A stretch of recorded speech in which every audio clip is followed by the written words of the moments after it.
Жолбарыс деген кісінің бір қасқа айғыры бар үйірді, ешқандай ұра аламапты ғой. Сол жыр болып ұрылардың арасында әңгіме айтылады екен да. Қалған бәрін ұрлайды екен да, ананы аламайды екен да. Сонда бір авторитетіне ұры бар екен, өте намысшыл екен.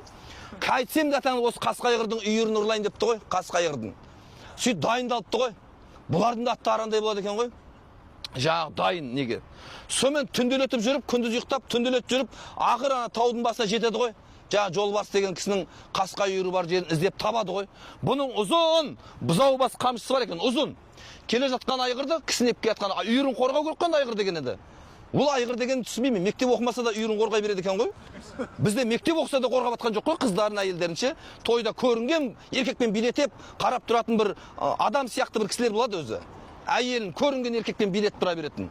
Жаңағы кісі кез келген айғыр жақындап қалғанда, мынау бұзау қамшы бар ғой, ұзынше ұзын. Салып келіп жіберген кезде ана айғыр үйірін безіп, үйірінен безіп қашады екен анау. Удардан удардан. Басы қорғасын ба бір бәле анау. Сонымен келе жатырмын дейді, бір ақтана қасқа айғыр шықты дейді, қасқа айғыр. Салып келіп жіберем дейді, ана айғырға дым да болған жоқ дейді ғой. Оның иесі намазы түгел, зекет түгел кісі екен ғой, қарасаңызшы. Ана айғырға ештеңе болған жоқ дейді. Келіп бас салып жиын деп атқан кезде мынаң атында жан керек екен ғой, мынаң астындағы атқа да ше. Бұрылып алып ұшқан ғой, құйрығын қысып алып.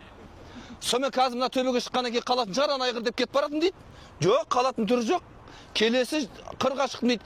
Үшінші жотаға шықтым дейді. Алтыншыға келген кезде атым болдыр дейді. Анау да қолы бос, әлгі атыр дейді артында. Атымның құлайтынын білдім дейді.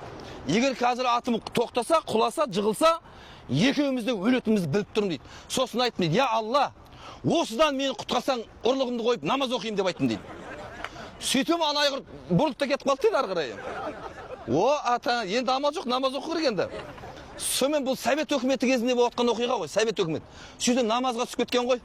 Сөйтсе бір көрші үй құдай тамаққа шақыртты да, бірақ өзі айтады, ана ұрының есігі алдында мал бітпейді деген рас екен, ұры болсам да мал бітпемеді, ұрлықты қойып адал кәсіпке кірісем дейді, есігі алдыма мал біте бастады дейді жаңа. Сөйтіп бір құдай тамаққа барсам, бір 5-6 шалдар отыр дейді. Шалдар деген далбаса қартайғандар ғой жаңа. Ақсақал, қария дегендер аузында дуалы сөзі бар, жан-жағын ойлап жүрген кісілерді айтады ғой енді. 5-6 шал отыр екен дейді жаңдегі. Готовый қамырдан істепті ғой бүгін тамақты деп әңгіме отыр дейді. Содан жаңағы бар айтты, ақсақалдар, жігіттер, намаз оқиық та, балдар өсіп келе жатыр, ертең Құдайдың алла баратын уақытта жақындап қалды. Енді адам шілей өлмейтін болғаннан кейін ол ар жақты ойлай бермейді екенсің ғой мысалға да.